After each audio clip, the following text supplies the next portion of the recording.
Hello guys, welcome to Teen Talk News. I'm Kanan. I'm Amir. And today we're here with Dr. Cooper. So tell us a little bit about yourself. So I'm Dr. Shaquilla Cooper. I am the CEO, founder, and lead licensed clinical social worker for Away from Home Therapeutics Center. I'm a mother. I have 3 children. The first in my family to graduate from college and receive a doctorate. What college did you go to? So for my undergrad, I went to U of L. It's in health education and promotion and concentrates in exercise science and sports medicine. And then for my master's and my doctorate, I went to Spalding University. How was it like from going from U of L to Spalding? It was different. So U of L with undergrad, the classes were larger. So that was one of the reasons why I chose to go to Spalding. But I didn't realize that at the graduate level, all universities and colleges class sizes are smaller. But one benefit for going to Spalding University for social work, I didn't have to take the GRE. So I get like test anxiety at times, which a lot of people suffer from that. And I didn't want to have to take that test. Yeah. So with me having a GPA of 3.0 or higher, I was able to just move right into the program. What's your GRE? The GPA is your grade point average in school. So you all are in school, right? Mm-hmm. So that grade point average eventually turns into money for you once you graduate from high Isn't school. it like keys? Your keys award. Yes, that's what they look at. What inspired you to start Away from Home Therapeutics? Well, growing up, I always kind of felt like I really didn't have the support. But going through my doctorate program, I realized it wasn't that I didn't have the support, my family just didn't know how to support me.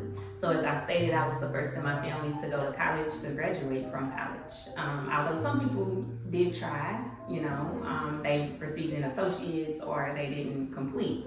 So with me being the only one completing it, I felt like I didn't have the support, but they just didn't know how to support me. Mm-hmm. Can you explain in simple words what trauma-informed care means?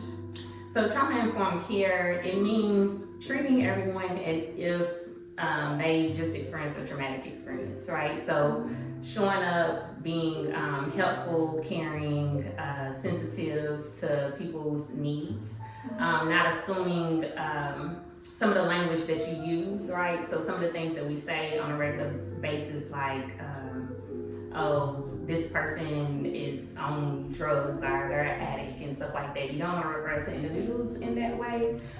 We just don't know why they resulted to using the substances, right? So it's a person who has used substance or a person recovering from substance as opposed to being in sobriety or relapsing and things like that. So it's just being really cognizant of the words that you use and how you show up for people.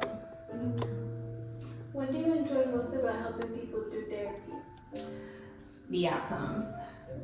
You see it. I just had a person graduate from therapy just a couple weeks ago, actually. And we've been meeting for a little over a couple years, almost 3.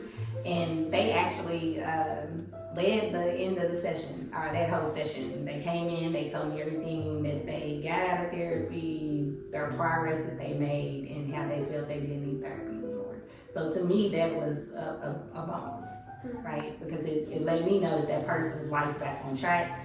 We are helping people on their pathway to renewal. So what that looks like is renewing your life. The life that you once lived is not going in the direction that you thought it would go in, or those life experiences and life stressors happen. And if you don't process through those things, then it can affect you when you grow older.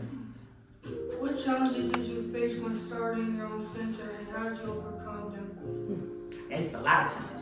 I still face challenges. But the way I overcome them, I pull from my spirituality. I'm a very spiritual person. So I give it to God, I pray about it, I ask God to bring the people to me who's fit to work here.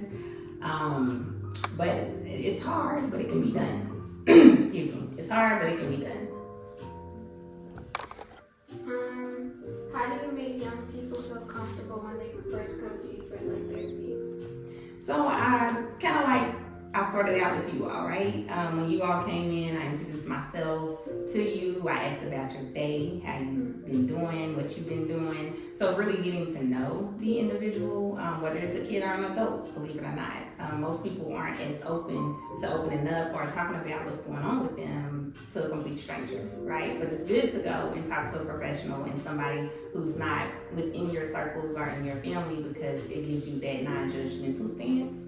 So we're not here to judge, we're on the outside looking in, and a lot of times when people are on the outside looking in, they notice things that people on the inside don't. Why do you think mental health is so important for teens today? It's important because you all face a lot, right? It's a lot of peer pressure, and nowadays with the social media, you really don't have a break. So back when I was growing up, what happened at school stayed at school. It follows you all down, everywhere you go.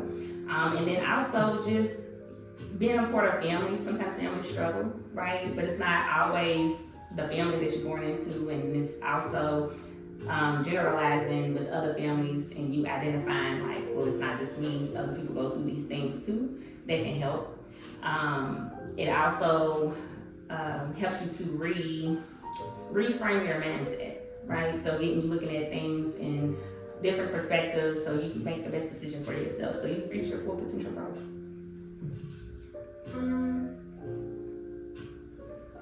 How does your center work with families as well as individuals? So we have individual therapy, and so that's how we work with people on the individual level. They come, they seek out services. We have intake documents that they complete. If they're under 18, their parents have to be involved. They have to have a legal guardian to sign off on consent and to help them complete that paperwork. But if you're over 18, then you complete that process yourself. So after you go through that, complete the intake documents, we'll schedule you for your first session. That first session, we do an evaluation. We provide a diagnosis. It's required by insurances. And then we do the work from there. What advice would you give a teenager who wants to become a therapist one day? I would say do it, because we need more therapists, right? And then once you go through that process, seek me out too, because I am a supervisor. So I train those who are trying to be licensed to become therapists and run their own practices such as I do. I'm also a supervisor for community support associates and targeted case managers. So it's a lot that you can do with a social work degree besides clinical social work. How do you take care of your own mental health while helping others? So I do a lot of self-care, right? So self-care is very important. You gotta put into yourself. I talk to my clients about that. I have critical friends. They talk to us about that in school. They say, get you a critical friend. Most of my critical friends are therapists, right? So it's people that were in my cohort. Some therapists have their own therapists, but with me having so many friends as therapists, we consult with one another. What is your big dream or goal for home away, for home in the future? So my vision is, and it's in the making already, right? So the vision is to be able to provide those supports and resources for individuals, as well as build those healthy relationships so that they live the best life that they can live, so that they reach their full potential growth and start producing that generational wealth, right? So that's the big vision. And to have kind of like a franchise, right? So we have Home Away from Home here in the Chickasaw neighborhood of West Louisville, but we can be in other spaces too, right? And places, other states. So that's like the big dream, right? We got to dream big. Well, that's all the questions that we have for you today. Thank you for having us. And thank you for interviewing me. Bye guys. Bye.